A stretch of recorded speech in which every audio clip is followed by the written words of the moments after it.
Welcome back to another edition of the Disney Dish podcast with Jim Hill. It's me, Len Testa, and this is our show for the week of Schmurz Day, April 4th, 2022. On the show today, news, listener questions, and in our main segment, Jim Hill talks about Love Bug Day at Disneyland to celebrate the movie Herbie the Love Bug. Let's get started by bringing in the man who says that all national anthems are really country music. It's Mr. Jim Hill. Jim, how's it going? I am doing well, Len. Speaking of country music, you are aware of the story that the Beatles album Rubber Soul, if you play it backwards, you get the hidden message. Paul is dead. Paul is dead. Yeah. There we go. Do you know about the hidden message if you play a country album backwards? No. You get your car back, you get your girl back, you get your dog back. You get out of jail. There we go. That's funny. I'm sorry, not my joke, but I always like that one. Oh, that's great. That's funny. All right, Jim, let's do a quick shout out to subscribers over at disneydish.bandcamp.com. Thanks to new subscribers Bill Devine, Steve Whedon, and Jay Byrne, and longtime subscribers Karen Pearsall, Ken Ballard, and Carl Gutag. Jim, these are the folks responsible for feeding all the guests that show up for the Hoop-Dee-Doo review over at Fort Wilderness. They say that frying 900 pounds of chicken is the hard part, because now they're using the old Fort Wilderness Railroad to mash the 400 pounds of potatoes they serve every night. True story. I thought I got a hint of diesel in there. Just a touch of locomotive in with the spuds. Just a soupçon, it's just sort of like, so, okay. Hint of axle grease here? What is this? There we go. This is tasty. There we go. All right, folks, let's do the news. The Disney Dish News is brought to you by Storybook Destinations, trusted travel partner of the Disney Dish podcast. For a worry-free travel experience every time, book online at storybookdestinations.com. So a couple of quick reminders. We're doing our first ever Disney Dish cruise, September 23rd to the 26th of this year. I believe that is sold out, but check storybookdestinations.com/DisneyDish to be sure. Also, Jim, you and I are doing the second annual Gingerbread Challenge in Walt Disney World. It's Friday, December 2nd, and that weekend we have a couple of really interesting events lined up there, including a private thing at La Cava. More details on that shortly. And then we're still looking at March 30th to April 1st of 2023 for a group cruise on the Star Cruiser Halcyon. So that's a Thursday check-in and a Saturday checkout. So almost exactly 1 year from today. And again, we're checking out somehow appropriately on April Fool's Day. And speaking of events, Jim, it looks like there's a Walt Disney World media event planned for May 4th through the 6th of 2022. This has got to be for Guardians of the Galaxy, right? That's my understanding. Yeah. Supposedly they are still locked in on the official Memorial Day opening. Mm-hmm. So looks like the weeks directly following the press event will be annual pass holder previews, DVC, cast member previews, that sort of stuff. So yeah, so I heard cast members may or may not come before the press event. So May 4th, 5th, and 6th is the press event. I know that they've invited large market media, small market media, and travel agencies already. I think May 7th will be another preview event for some other lucky Walt Disney World folks. And then I think after that, it'll be DVC, APs, and stuff like that. Makes sense. Also, while we're at Epcot, it looks like cultural representatives are returning to Epcot later this summer. That is definitely good news. Yeah. You want your croissants handed to you by people who speak French natively. It makes them taste better. That's my opinion anyway. Wow. Okay. Yeah, it's true. Also, Jim, did you see that Disney added a disclaimer to Genie Plus purchases saying, quote, on average, guests can enter 2 to 3 attractions or experiences per day using the Lightning Lane entrance if the first selection is made early in the day. So we have now in writing that this is just paid fast pass, right? Yeah, and that last parenthetical there gave the first selection made early in the day. Yeah, how many people bought into the Genie Plus system, assuming they'd be able to waltz right into things, and it did not work out that way, which led to some rather loud, angry conversations at guest relations. So yeah, my guess is this is either guest relations saying, for the love of God, please let people know what can they expect, or it's the legal team saying, hey, you know what may be a great idea here? Yeah. You of all people know that, the problem with so many of the Disney attractions is they will, over the course of the day, it's a 101. It's something goes. You mentioned this. Yes. So I've been doing some analysis, Jim. Okay. Yeah. So one of the problems with Genie Plus and with individual Lightning Lane, especially in Mm-hmm. Epcot, is that the rides are so unreliable that it's causing backups, not only on those attractions which are involved in Genie Plus and individual Lightning Lane, but of course there's a cascading effect because once a ride goes down, people go somewhere else, right? So just to give you an example, I've looked at downtime per day over the last couple of weeks in minutes for some of the major attractions in Epcot and then around the park. And this is one of the reasons why I did that. So Remy's Ratatouille Adventure, which opened last year in Epcot, is averaging, Jim, an hour and a half of downtime per day. Ooh. So you think about that. I mean, the park's open for 12 hours, right? Right. And 90 minutes of it are spent offline, right? Mm-hmm. So that's 13% of the day is just offline. And the problem with that is, once Remy's offline, people will walk to the next closest kid-friendly ride in World Showcase, which is Frozen Ever After. But that's not great because while Remy is down 90 minutes, 91 minutes a day, Frozen Ever After is down 82 minutes a day. Right? What do you do? Right? Yeah. Oh, okay. In contrast, this makes Test Track, which is only down, Jim, 58 minutes a day on average, look like the most reliable thing in the park. Wow. Okay. But the winner, Jim, the winner across the parks has to be the studios, where Rise of the Resistance is averaging, Jim, this is not the max, averages an hour and 47 minutes a day of downtime over the last 2 weeks. Nearly 2 hours of downtime a day for Rise of the Resistance.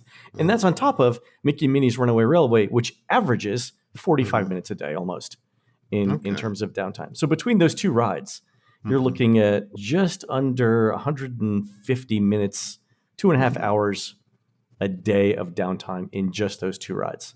Remy, Mickey and Minnie's Runaway Railway, and likewise Rise of the Resistance are those trackless rides. Yeah. Which can get weirdly glitchy. But they're also big budget things. I mean, not for nothing, but Disney spent $1 billion on Galaxy's Edge. They did. $1 billion should buy you a ride that is not down 13% of the day. Yeah, well. Same thing with Remy. I mean, Remy's a clone. Why is it down an hour and a half a day? That's hard to explain when you think about Rise of the Resistance, where you have so many moving parts. Whereas Rise of the Resistance, I can squint my eyes and accept Rise of the Resistance. It's the best ride they've done in decades. It is, to your point, insanely complicated. Like I could accept that if I had to, right? But with everything else, like if that was the one ride, and you'd be like, well, yes, my husband doesn't have teeth or anything, but I love him anyway, and he listens to terrible music, but he's still my husband, right? I'm there with that, right? Okay. But geez, I don't know, man. That's a lot of downtime. You're not wrong. And the reason, Jim, why I mentioned this is thanks to our friends in Walt Disney Activationeering, because I'm going to stop calling them Imagineers now. But thanks to our friends in Walt Disney Activationeering, we now have some idea of the testing schedule for Guardians of the Galaxy and how well it's doing. So it looks like, and this is interesting. One of the things I had looked at prior to this was if you follow certain members of Activationeering on social media, you can figure out pretty much the testing schedule for Guardians of the Galaxy by looking at where these people are when they post on social media. So it turns out, and this is just a guess, I could be wrong, it looks like they don't test Guardians of the Galaxy on Fridays. So, and by testing, I mean like they're running the ride all day, simulating as if people were actually on the ride. Because at this point, they should be doing that. This is the burn-in period. Right? But it looks like Fridays is the date on which they don't do the testing. It looks like on Saturday. So it looks like Friday, they actually do whatever adjustments they need to be doing. And then on Saturday, they come in and test whatever changes they made on Friday. And I note that because the downtime that we're seeing on Saturdays is significantly higher. So if you look at the downtime and you exclude the Saturdays on which I guess Disney's testing all of the stuff that they made changes to on the Friday, right? It turns out that Guardians of the Galaxy right now is actually more reliable than Rise of the Resistance and almost as reliable as Remy's Ratatouille Adventure. And the reason why I was interested in this is because I asked our friends at Walt Disney Activationeering whether Guardians would open with boarding groups. And so a couple of people passed on this particular piece of information and said, what do you think? And so my Wow. Okay. and so my guess is at this point it probably will, at least for a couple of weeks, open up with boarding groups, because it's averaging just over 90-ish minutes a day of downtime, again excluding all of the days in which the testing just happens. So yeah, I think it'll open, but I'd be surprised if it doesn't go to individual Lightning Lane right after that. Some other interesting news I learned from our friends over at Activation Earring. Did you know, Jim, that, well, you know, of course, that there are 2 parts to Princess Fairy Tale Hall at the Magic Kingdom, right? There's Princess Greetings on either side of Princess Fairy Tale Hall, right? Did you know internally that they refer to one side as the blue side and the other side as the pink side?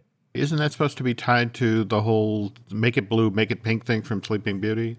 No idea. No idea what you're talking about there, Jim. Okay. Is that really what it is? I want to say it's Flora and a Merriweather fight over what color Princess Aurora's dress should be. Make it blue, make it pink. Make it blue, make it pink. Oh, that makes way more sense, because my question back to our friends at Activation Hearing was, okay, who's blue and who's pink? There we go. So we'll hopefully we'll have this mystery cleared up by the next show, and then we'll reveal the answer then. Okay. Finally, Jim, it looks like the new ice cream place Salt and Straw is looking to open shortly in Disney Springs. Our friend of the podcast, Jonathan Rubenstein, wrote in last week to say that he has now sampled some new Salt and Straw flavors, and that Walt Disney World is in for a real treat. So I am super excited to see this happen. That should be like anytime in the next couple of weeks. Cool. Any idea where Salt and Straw is going in I Disney believe Springs? it's on the west side, over in the Haleo area. Oh, Yeah. Okay. Cool. Yeah, super excited for that. All right, Jim, we got a bunch of surveys from people, so I want to go over those and also some listener questions if we have time. I'm going to save the long survey for later. Let's start with this one. So our friend Andrea got a Genie Plus survey from Walt Disney World, and she writes in and says, I rated it as poor, and then it asked me to choose reasons why we rated Genie Plus poor, and the list seemed very reflective of feedback they've already received. It was an extensive list of reasons not to like Genie Plus, all of which were true. And I love that line. Oh. I can agree. Yeah, here's a list of all the things that Disney said people don't like about Genie, and yeah, I can agree with all of them. It's fantastic. There were things like not enough inventory, technical glitches in the app. I couldn't plan ahead what I wanted to do with my day, and I had to keep checking my phone throughout the day, plus too expensive. It also asked whether I planned to use Genie Plus in an individual Lightning Lane on future visits. So it looks like Disney's hearing the feedback, Jim. They're trying to figure out now, I guess, how to do damage control on it. Yeah.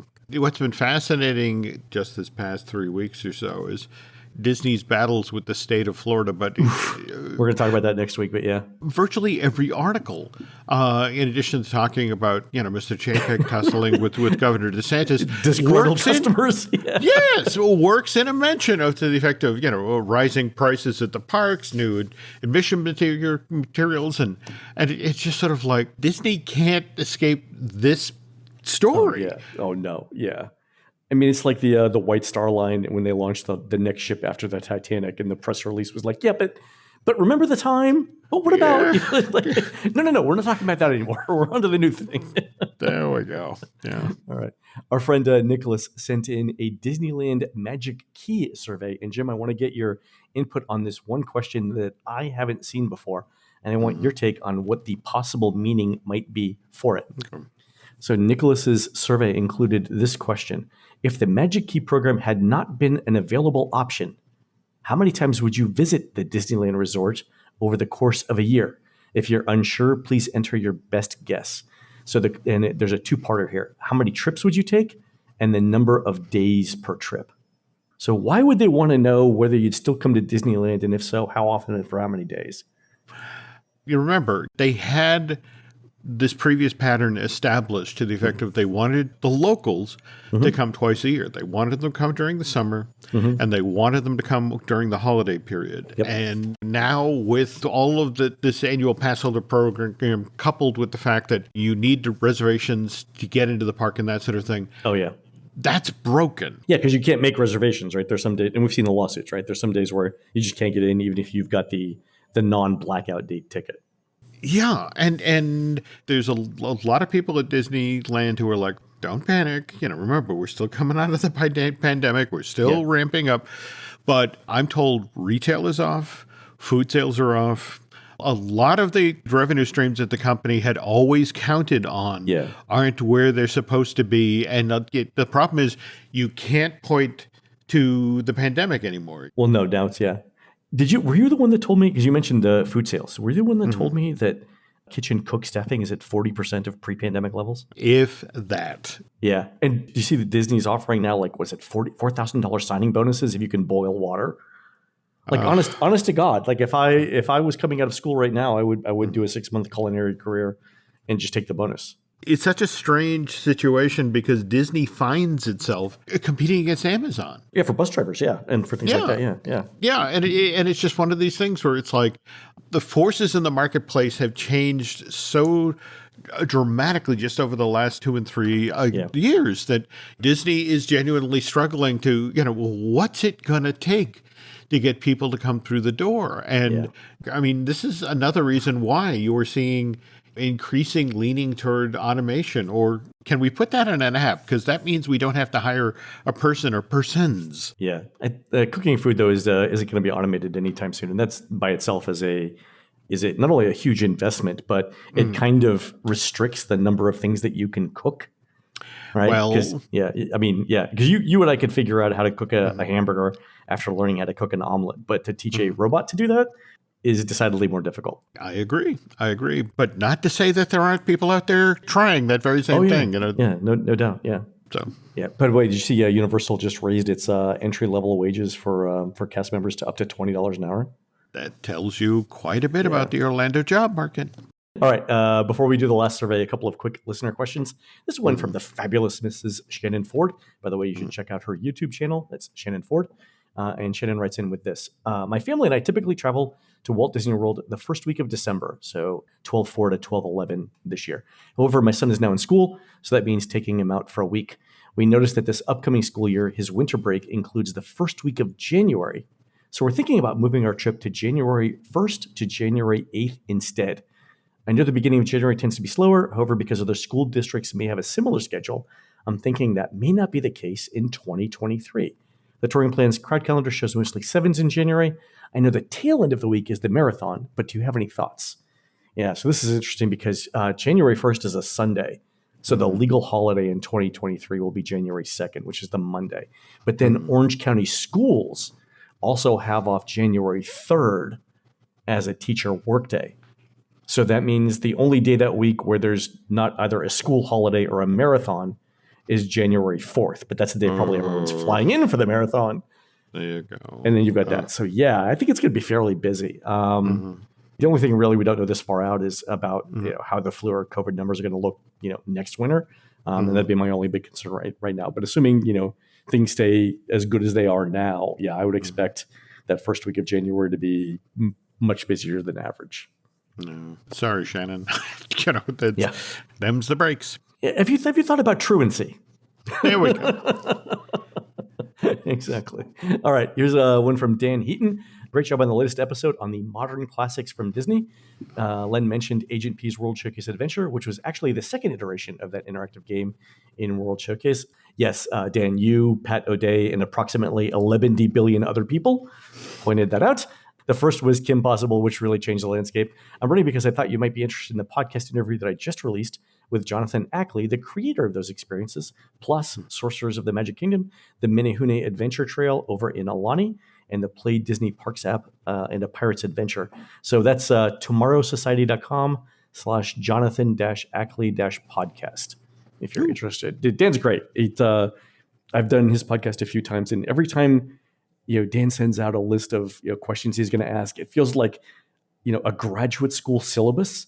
Like, because he'll ask you like, hey, we want to talk about one time we want to talk about like your 5 favorite Disney theme park books, and I'm like, oh my god, it's like picking your 5 favorite children, and so I had to go back and reread the books and then figure out like do a critical analysis on them and figure out like why I like these books versus, whatever was sixth on my list and wasn't going to get mentioned. And I ended up doing like 7 pages of notes on 5 books. And it went by in like an hour and a half. It was like, yeah. But again, I appreciate you do your homework. Yeah. No, Den does a very good detailed podcast. You should go listen. TomorrowSociety.com. All right. Also, same thing from Tom Barnes. I'm not sure which of the Disney modern classics I'd remove from your list to make room for my favorite ride, but it should get an honorable mention. The ride I'm referring to is Toy Story Midway Mania. From the over-the-top queue to the actual ride and game, it's an absolute classic of the modern era. It makes great use of the screens and 3D glasses, even some 4D effects if you count the air in your face. It's very re-rideable, especially since it's a competition, and it's fun for the whole family. While there are a lot of great attractions at Hollywood Studios, this is the one must-do ride for me. So I consider this on my list, Jim. What about you? I was going to use it to talk about how I've noticed that lately the Imagineers do this thing where they have one really great AA figure in an attraction, and that's it. Like the Navi River Adventure or Expedition Everest when the Yeti was working. Summer of the Yeti. Summer of the Yeti. There we go. The Toy Story Midway Mania has Mr. Potato Head, which, I love. Yeah. I guess part of the problem for me is that I find that the competition aspect of the attraction actually pulls me out of the ride. I am suddenly so competitive with who I'm traveling with. It's kind of like Buzz Lightyear Space Ranger Spin. You're not enjoying the environment. You're looking for little X's to hit with your laser. But he's not wrong about the rewritability. It's true. Yeah. The thing that I always remember about Toy Story Midway Mania is going on it with my family because like I'm competitive. And I'll tell people that. My twin sister, Linda, is the most competitive person I've ever met. She's the one who once coined one time we were in Epcot, like we were younger, and it was pouring down rain. And we're like, I don't know if we should we go home or whatever. And she looked at me with like dead eyes and said, rain culls the weak from the herd. All right. Wow. Linda's on a different level than the rest of us. So that's why I can't go on these rides with her, right? Because we'd be slapping each other like this. As soon as your hand goes towards like the spinning thing, the spinning lever on Buzz Lightyear, the other person will just slap it. And then you come out and you're all it's not a family bonding moment for us. But okay, I see your point. It is a great ride, Tom. It's definitely my top 10. I don't know that I would put it 5th, but yeah. All right. So here's another email from Pat O'Day, and again, approximately 11 billion other people. I can't believe neither of you had Radiator Springs Racers on your list. I'm a gigantic Star Wars fan, so it speaks volume about the quality of Radiator Springs that I put it above Rise of the Resistance. It's the most fun I think I've ever had on a Disney attraction. Somebody wrote this exact thing to me on Twitter, and I responded with Radiator Springs Racers. You mean West Track? If you think about it, both you and I didn't mention Cars Land, or for that matter, Pandora. And I think in both of those cases, you can't really separate the attraction from the land. Yeah. For me, in the case of Pandora, it's the movie as well. Oh, true. But it's just, I guess in my mind, I was thinking about using the yardstick of individual standalone attractions versus, well, it's not almost not fair to mention Cars Land or Pandora because they're so all encompassing. They're so next level that. But again, Paige isn't wrong, or excuse me, Pat, that we should have mentioned these. That would probably be number 6 on my list. And to your point, it's not just Radiator Springs Racers, which, well, it does have elements of Test Track in it. It is such a novel implementation of it that it is unique. But the thing I love about that is, and you're right, it's the entire land, whether it's the view you get from Flo's V8 Cafe with its classic mid-century modern architecture, or the fact that they just decided to build like a 4 or 5 story backdrop and reproduce a canyon, in it. That's just, classic Imagineering. Absolutely. Also, Pat had 2 great stories about riding Soarin' and seeing Festival of Lion King in Walt Disney World after taking some edibles to help with anxiety. I would read those stories on the air, Jim, but I'm writing them into a script for Netflix. So, yeah, there are some stories. Okay. All right. Last question from Paige, who says, hello, my fiance and I are looking to book a Disney trip in the next year or so. I'm a lifelong Disney person, and he has never been. Maybe is this counseling advice at this point? We'll see. Okay. I qualify for the DAS, the Disability Access Service, and I was wondering if there's any reason to get Genie Plus if I already have DAS. I assume preferred seating would be a perk, and maybe it'd be easier in terms of planning. Any advice is appreciated. All right, so actually posed this question to some folks on the Touring Plans forums and chat. More people don't use both than do use both, Paige. And the main reason for not doing both that they give are this. One, I don't want to crisscross the park that much. And then 2, it's a lot of time on the phone. So going back to the earlier survey we said about we're not using Genie Plus because it takes all your time on the phone is definitely a thing for DAS as well here. But there are people, Paige, who typically do use both. And their strategy is this. Use DAS on attractions for which the Genie Plus or individual Lightning Lane is gone for the day, or where the return time is very far ahead of the day. So if you walk into the studios at 10 a.m. and the return time for Rise of the Resistance is already 7 p.m., you're better off using DAS for that, right? And then the flip side of that coin is to use Genie Plus on attractions with a much closer return time. And that's how you would use both of them in conjunction with each other. Makes sense. Okay. All right, one last thing. An email from Ken. And Jim, this has to go in the I can't even, I have no more evens category. Here's an email from the Walt Disney Company that misspells the words Disney World. And Jim, you see the email there. This is a theme park reservation confirmation email where Disney World is one word with the lowercase w in world. Okay. How does this get past QA? How? Well. Yeah. All right, then. Okay. All right. Well, there's that. All right, Jim. So the last thing I want to talk about here, and it's sort of extensive, is Universal Orlando has been sending out a series of surveys asking people about pricing options for Universal's Epic Universe theme park. And so thanks to Jonathan for sending in an example of this survey, and also Danielle, because they both got the same survey, but with different prices. And that's what I wanted to go over with you. Oh, okay. All right. So the first question, the setup here is, imagine that you're visiting the Orlando theme parks after Epic Universe, Universal's newest theme park, opens. Epic Universe will open in the next few years. What time of year would you be most likely to visit a theme park? And then it gives, around Christmas or New Year's Day, mid-January to early March, spring break or Easter, the basics of the schedule. Okay. The next question is, how many days would you spend visiting the theme parks in that time period? And so Jonathan here answered 5. The next question is, if you're going to spend 5 days visiting the theme parks that month, how many days would you most likely spend at each of these attractions? Give us your best guess. So how many days would you spend at Walt Disney World? 0 days, 1 day, 2 days, 3 days, 4 days, 5 days or more. And for this particular one, Jonathan put 0. How many days would you spend at SeaWorld? The answer was 1. And then how many days would you spend at Universal Orlando? 4 days. And there's a follow-up question on that saying, okay, you've said you would spend 4 days at Universal Orlando. How many days would you spend at each of Universal's parks? So how many days would you spend at IOA?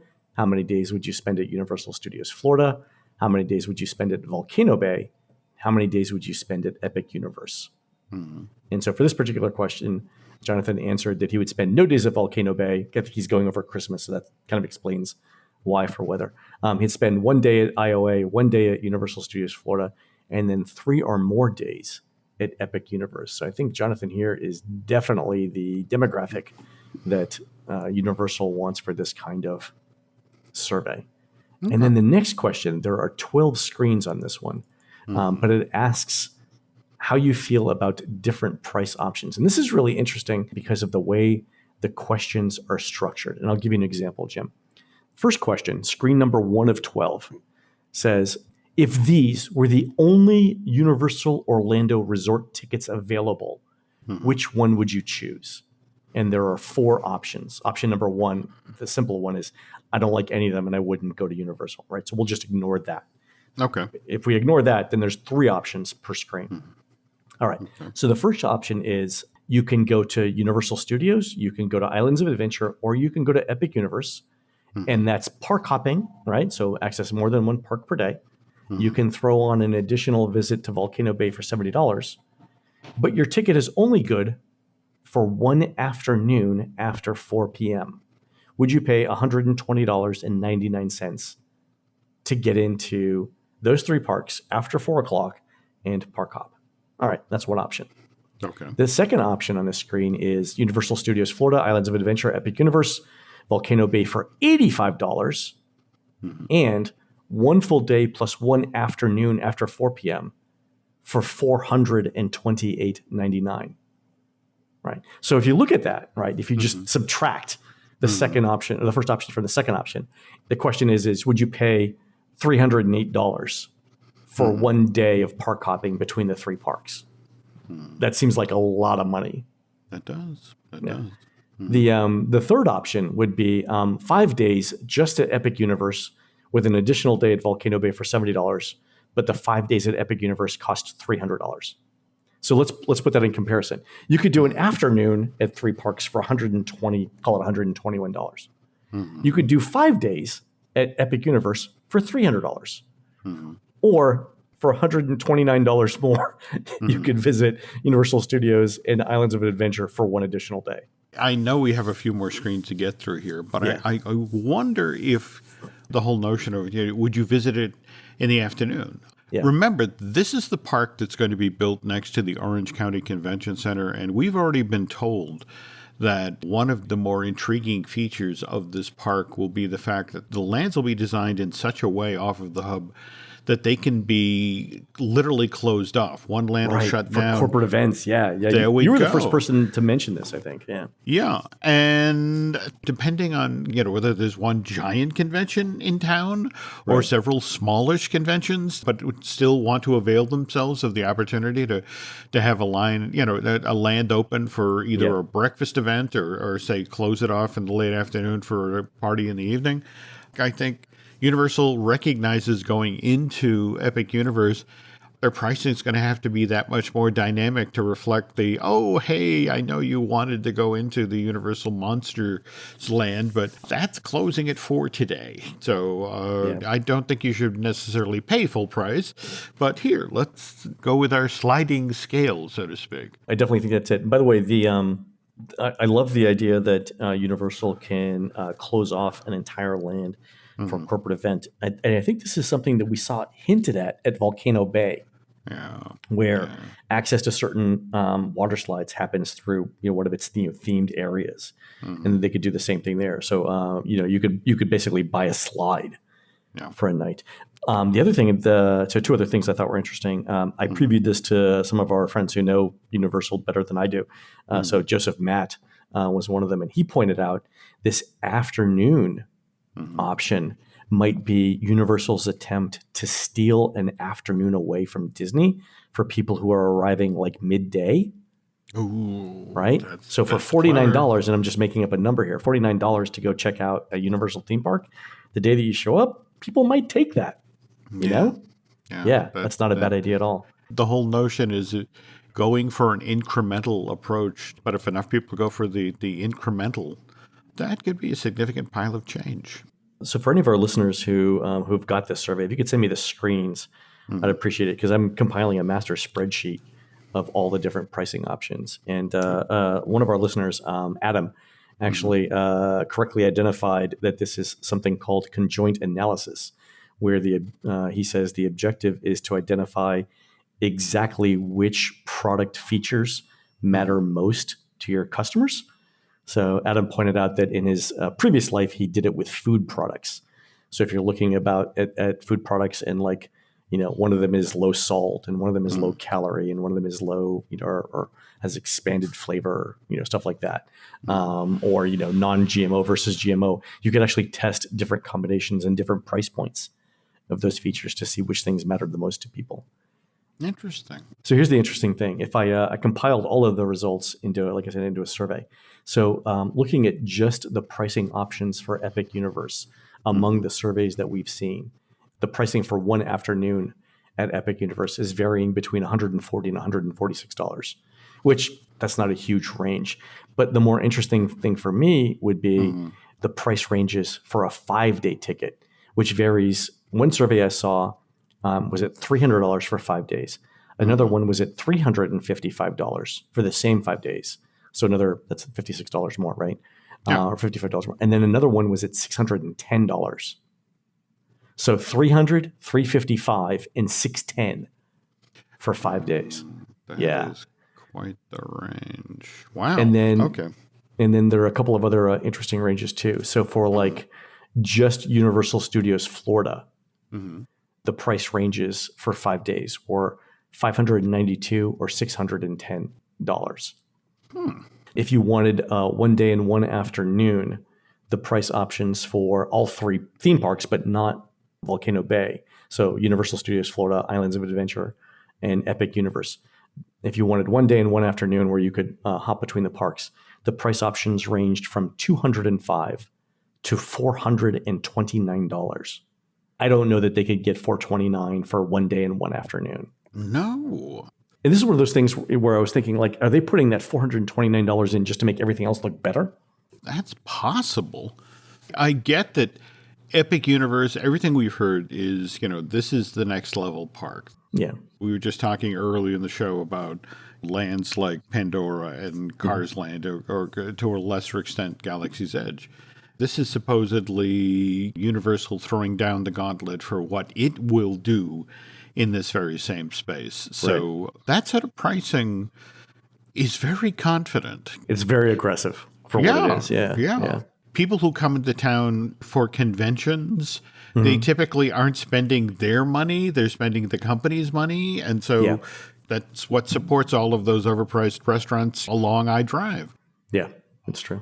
I wonder if that's also something that Universal is kicking the tires of, that given the proximity to the convention center, that we can get away with ramping up pricing. Yeah, I think that's one of the reasons why we saw the option, these new ticket options. So there's an option for a 1 day and a 1 afternoon ticket. So if you've got a convention from like, Monday through Friday, you might stay Saturday to go to the theme parks. I agree. And and conventions will end Friday, early on Friday, so people can go home or whatever. So that would give you the afternoon and the 1 full day.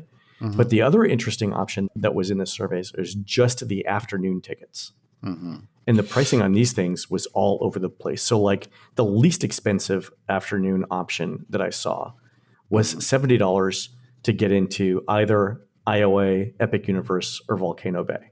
$70 for an afternoon. And that seems fair, like for after 4 o'clock.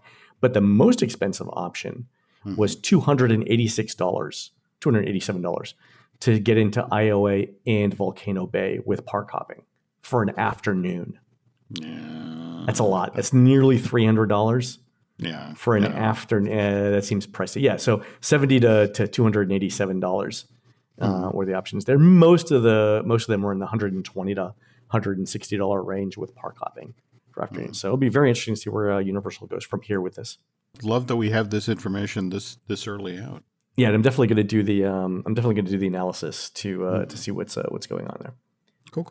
Like I said, if you get a copy of the survey, please send it in so I can update our spreadsheet. Appreciate that. And we're going to take a quick commercial break. When we come back, Jim gives us the history of Disneyland's Love Bug Day, which happened back in 1969. The family that vacations together stays together. At least, that was the plan. Except now, the dastardly desk clerk is saying he can't confirm your connecting rooms. Wait, what? That's right, ma'am. You have rooms 201 and 709. No, we cannot be 5 floors away from our kids. The doors have double locks. They'll be fine. When you want connecting rooms confirmed before you arrive, it matters where you stay. Welcome to Hilton. I see your connecting rooms are already confirmed. Hilton, for this day. Every story you love, every invention that moves you, every idea you wished was yours. all began as nothing. Just a blank page with a blinking cursor, asking a simple question. What do you see? Great ideas start on Mac. Find out more on apple.com/Mac.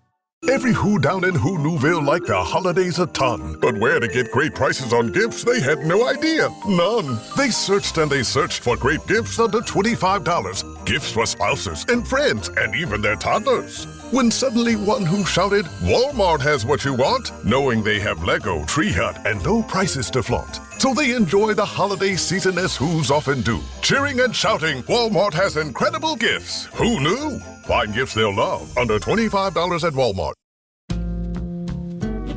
All right, Jim, we've talked about the Yippies in Disneyland. We've talked about a lot of historical events that have happened at Disneyland. We have never talked about Love Bug Day. And I'm assuming here you're talking about the creatures that frequent Central Florida in the spring and in the fall. Oh, don't you love scraping those off of your windshield? This is different and kind of ties into Walt Disney himself and his take on his company. People have talked in the past about the whole Walt once saying you can't top pigs with pigs, which people have interpreted as, Walt didn't like sequels. And that's not true. In Walt's own lifetime, the studio produced at least 2 sets of sequels, The Absent-Minded Professor in March of 61 and Son of Flubber in January of 63. Likewise, The Adventures of Merlin, or Misadventures of Merlin Jones in March of 64. And then its sequel, The Monkey's Uncle, which was released in August of 65. I mean, Walt was an innovator and a storyteller, but at the same time in the 1960s, he was a practical businessman who was on the lookout for additional revenue streams. After all, he had his family fun park in Anaheim that he was expanding. Likewise, during that period, he was funneling money to acquire land for Project Sunshine, what eventually became Walt Disney World. And so when Walt detected a pattern, noticed that a certain film the studio did well, he paid attention to it. So, for example, when Old Yeller came out in December of 57 and did big business, it's like Walt took note of that. And then when The Shaggy Dog came out in March of 59 and did even bigger business, Walt said, okay, that's a thing. People like Disney-produced movies about dogs. So he turns to his literary acquisition department and tells them, go snatch up the movie rights to a bunch of books about dogs. Seriously, Len, over the next 5 years, we got Nicky the Wild Dog of the North, we got Greyfarer's Bobby, we got Big Red, Savage Sam, The Incredible Journey, and Ugly Dachshund. That's just in one window of time between July of 61 and February of 66. And Walt was really practical about this. So like, look, I can send this out into theaters, and then a year and a half, 2 years later, I can change these movies into 2-part episodes that I show on my TV show on NBC. It all works out. So, with the idea of Walt paying very close attention to what does the business, Absent-Minded Professor comes out in 61. And Walt takes a step back and it's like, okay, so what does that mean? Does that mean people like Fred McMurray movies, or do they like movies where cars fly? And so Walt kind of splits the bet. He does a bunch of movies with Fred McMurray. He does like Bon Voyage, Son of Flubber, Follow Me Boys, and Happiest Millionaire. And given that of those 4, 3 of them underperformed at the box office, it's like, okay, clearly Fred McMurray is not the movie star that I thought he was. On the other hand, Son of Flubber does business, and it has the flying car again. It's like, okay, let's buy some car stuff. So he has the studio acquire the film rights to Upton Sinclair's The Gnome Mobile, a novel from 36 that they then turn into a movie. Goes out in 67. So you said Upton Sinclair. I'm like, how is the jungle going to be a theme park ride? There we go. Fall into a vat made into sausages. Yeah, this could be a month. There could be a Monsters Inc. tie-in in there. I think. Let's workshop this. That's not a bad idea. All right. Okay, I am not opening that can, Len. That can of worms. There we go. Sorry, had to do it.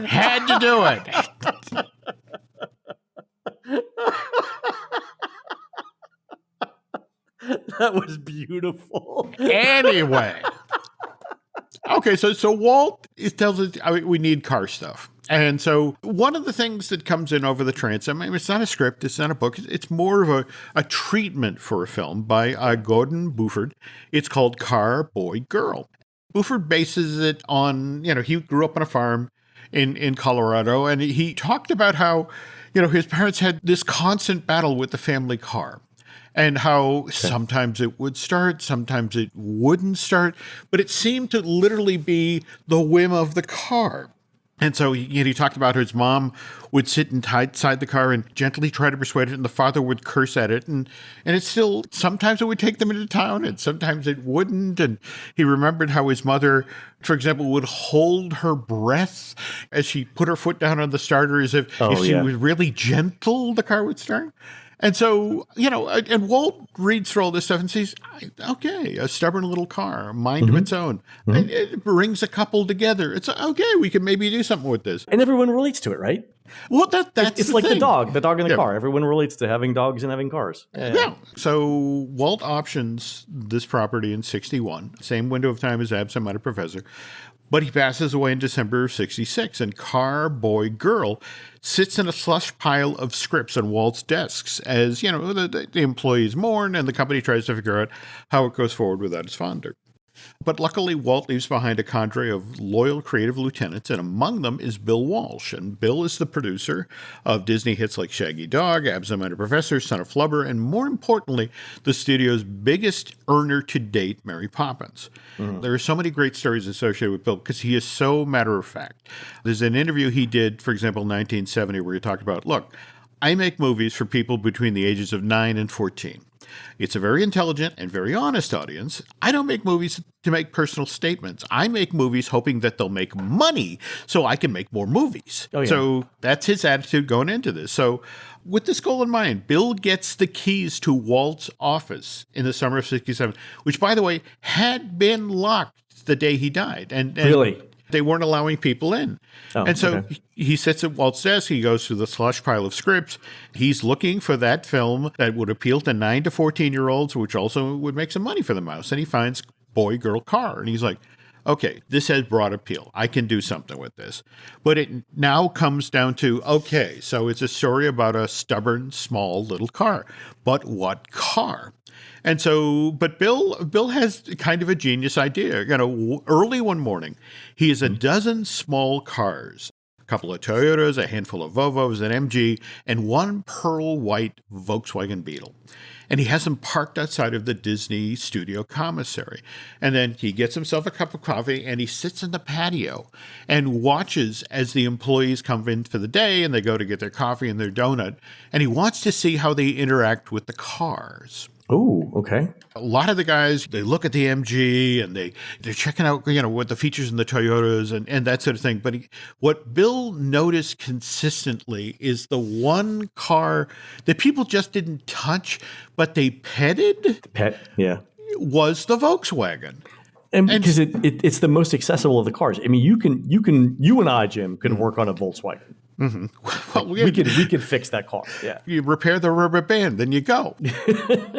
So Bill starts working on whatever this film is going to be. But the problem is at this point, they're looking for a title. Okay. And at this point, it's called Beetle Bomb. It's called Wonder Beetle. It's called Thunderbug, the Magic Volksy, and the Runaway Wagon. Oof, that's a mouthful. Problem here is that Volkswagen doesn't want to let Disney actually use the real name of the car in their movie. Really? Yeah. I mean, mind you, they came around as soon as it was a hit. Yeah. And this is why when you watch the first Herbie movie, you'll hear it called the small car, the Douglas Special, the compact car, but they never actually call it what it is, which is a Volkswagen Bug. Do they use the word Beetle at all in the first film? No. I mean, that's what's so bizarre. Yeah, it's strange. Yeah. But anyway, they start shooting the racing scenes in the fall of 67 as he casts up the film. And, he's still struggling for a title. It's the summer of 67, which is the summer of love. And so Bill's like, split the difference. It's the Love Bug. So they shoot the live action scenes in the summer of 68 with the cast Dean Jones, Michelle Lee, Buddy Hackett, David Tomlinson. And as they begin to assemble the footage, it's like, this is something special. This is something good. This could really be a huge hit for the studio. So the PR team is like, okay, so what do we do to really launch this thing big.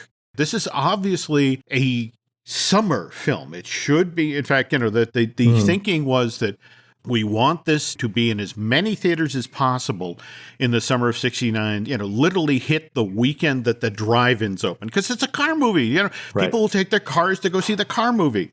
But at the same time, they feel like, but we got to build it before that. So they put together this idea that they'll actually release The Love Bug to 50 theaters around the country in March of 69, let the word of mouth build, and then a couple of weeks later, around Memorial Day, just as the drive-ins open, they'll flood the country with prints. Oh, okay. All right. But in order to have the white-hot heat of people need to be aware of this, they realized it would be great to have something in national magazines in that same window of time that are keeping the Love Bug front of mind. Mm-hmm. And so this is when they come up with the idea of the most lovable bug contest. They contact VFW dealerships around the Southern California area, and some money had to have changed hands because they got the addresses for everyone who had purchased a VW in Southern California over the past 3 years. Privacy schmivacy, is what I say, Jim. Exactly. But it's just the effect of, oh, by the way, if you're not doing anything March 23rd and you want to drive down to Anaheim and put your car in competition for the most lovable bug contest, well, first of all, we'll give you free admission to Disneyland. Second of all, we'll give you a bunch of tickets that you can use when you're in the park that day. And, oh, by the way, if you happen to win the contest, you get a brand new 1969 Volkswagen Bug. Nice. They were hoping for 1,200 entrants. They actually got well over 1,000 who turned up. It was a very gray morning in March in 1969, but they competed in 4 different categories: best personality, most toy-like, most comical, and most psychedelic. It was the 1960s, Len. Most psychedelic. I love it. You can go to YouTube right now, and if you plug in Love Bug Days, you can watch a 12-minute long, professionally shot film that shows you the parking lot, the ex-parking lot at Disneyland filled with these cars. And oh my God, you're right. Yeah, it's pretty crazy. These cars are hysterical. Oh, yeah. Well, what gets better is that the clothes of the people, Jim. It is such a quintessential late 60s. Could you love it when Americans discovered drugs? God. All right, go ahead. Wait till you see some of these cars. Some of them were well past discovering, Len. On each of the four categories for the contest, they picked 25 finalists, and those 100 cars then actually got to parade through Disneyland. They took them in backstage, brought them out onto Town Square, and then rolled them up Main Street, around the hub, up Matterhorn Way, and eventually exited the park by to the left of Small World. But what's great is if you watch this film, you can see footage that they shot from the Skyway of these things driving through the park. And in the end, Dean Jones himself, the star of The Love Bug, presented to Morton and Barbara Allen of Studio City, California. They got their brand new 1969 Volkswagen Bug, and hugely successful PR stunt line. Everything that Disney hoped for happened. The event got covered by Time, Life, Look magazine. TV stations around the country ran footage of this thing. So Herbie opened big and just kept getting bigger. In fact, only Butch Cassidy and the Sundance Kid sold more tickets in 1969. For a time, it was the second top grossing film in Disney studio history. Only Mary Poppins sold more tickets. So of course, amazing. Company makes a sequel. It released in 1974, Herbie Rides Again, and they do yet another Herbie Day at Disneyland, which this one I'm chasing after, Len, because they took the footage that they took at this one and created an hour-long TV special that was syndicated. And this would be fascinating to watch because they also used this special to hype the, literally had evidently opened weeks beforehand, but America Sings, the bicentennial attraction. I'll bet somewhere on his 500 DVDs, Tony Baxter has footage of this. There we go. By the way, I'm watching this video. Did you see the people in the parade of cars dressed as beetles with painted shells on their back, like actual beetle bugs? Oh no, I missed that. If this happened now, Jim, there would be commemorative cupcakes. It decorated like every single one of these cars. This is amazing. Oh my God, look at the winners. Look at what they're wearing, Jim. Yeah. You need protective glasses to look at these clothes. They're little. The colors do not occur in nature. You have to admit that. This is beautiful. Oh, we have to watch this. Okay, so the title of the video for everyone, it's called Love Bug Day at Disneyland 1969. It's by a guy named Jim Douglas.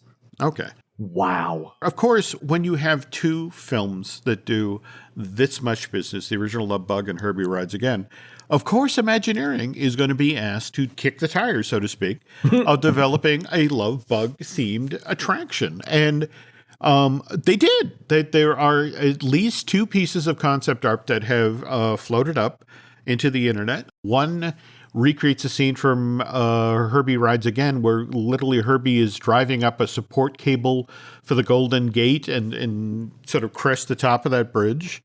The other one, and this is the thing that was going to be the big finale of the attraction, Len, and I don't know if you remember the original Love Bug movie where Herbie in the final race basically falls apart. He splits in half, so he ends up coming in first and third in the race. So this is what the attraction was going to do. As you were coming up to the finish line, before people riding in the Herbie-shaped ride vehicle, it would split in half, and then the front of the car would race the back of the car and see who would get the checkered flag. I'm thinking, Jim, if we do a Radiator Springs holiday layover with Herbie, it would vault into my top 5 if that happened. If the car would have to split in half and then finish first and third, with the other car coming in second. That could be cool. All right. Interesting thing is that Imagineers take this idea to Disney management, and they're like, it's cute. It's not, let's spend $30 million to build it cute, but it's cute. By the way, Herbie would eventually make it into a Disney theme park, though. I'm sure you, Len, remember when you went on the backstage tram tour and came to, actually, this was Ernest's friend Vern's house on Residential Street. Herbie was parked in the driveway there, and he would rear up and he'd flap his doors and he'd open his hood, and his back tires would spin and create smoke, and windshield wipers would spray water on people who were riding the tram. But it did it for every tram that went by until the day the electrical motors that powered the thing burst into flames. And, a bunch of tourists got some very interesting photos to take home of, Herbie still doing all of the hood opening and doors flapping, only he's on fire. So it looks like he's in agony, like, oh God, help me. So wasn't there a remake of the film with, Lindsay Lohan. Lohan. It came out in 2005. They did try to reboot it after they did 3 sequels. There was a TV series in 1982. There was a TV movie in 1997 with Bruce Campbell. So, I mean, it's not for lack of trying. But these days, if you're looking for Herbie, you really, particularly Walt Disney World, the place you have to go is the All-Star Movies, where between...